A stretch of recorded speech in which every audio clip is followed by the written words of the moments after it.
Hello' everyone. ঘৰৰ পৰা ওলাই আহি হাইৱেটোৰ অৱস্থা চাওকচোন, একদম ধূলিৰ পতাপত ক'তো যাবই নোৱাৰি। এইফালে পেহীহঁত আহিছিলে, তেওঁলোককো বিদায় দি ল'লোঁ। তাৰ পৰা ভাবিলোঁ পুখুৰী পাৰত এপাক খোজকাঢ়ি আহোঁ।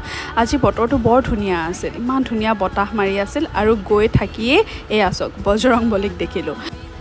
ছানছেটৰ সময়খিনি মোৰ এনেও বহুত প্ৰিয় আৰু খোজকাঢ়ি আহিয়েই গাটো অলপ বেয়া লগাত গৈ হস্পিটেল পালোঁগৈ। এইফালে ডক্টৰৰ কাৰণে ৰৈ আমনি লাগি গ'লগৈ, লাষ্টত দেখুৱালোঁ। পিছদিনা এয়া বৌ আৰু দাদা এফালে যাবলৈ ওলাইছে, লগৰজনীও অলপ উলিয়াই দিলে আৰু মায়েও সহায় কৰি দিছে দেই বোৱাৰীয়েকক। ক'ৰবালৈ ওলাই গ'লে এনেকৈ ভগৱান আৰু দেউতাৰ ওচৰত সদায় প্ৰাৰ্থনা কৰি যাওঁ, আৰু বৌয়েও এতিয়া এইটোৱে কৰে। এইফালে মুন্তিহঁতেও ৰৈ আছে বৌহঁতক বাই দিবলৈ, আৰু যিমানে ভিতৰত সাজিলে কাচিলেও এই আইনাখন কিন্তু মেইন দেই, এইখন গ্লাছত চালেহে চবৰে হেঁপাহ পলায়। এইফালে মাহীও গৈছে, তাহাঁতক বিদায় দি লৰালৰিকৈ ভিতৰলৈ আহিছোঁ। ইমান ৰ'দ, মাহঁতেতো ভিতৰৰ পৰাই বাই দিছে, সেয়া চাওকচোন। বাৰু আজিলৈ আহিছোঁ।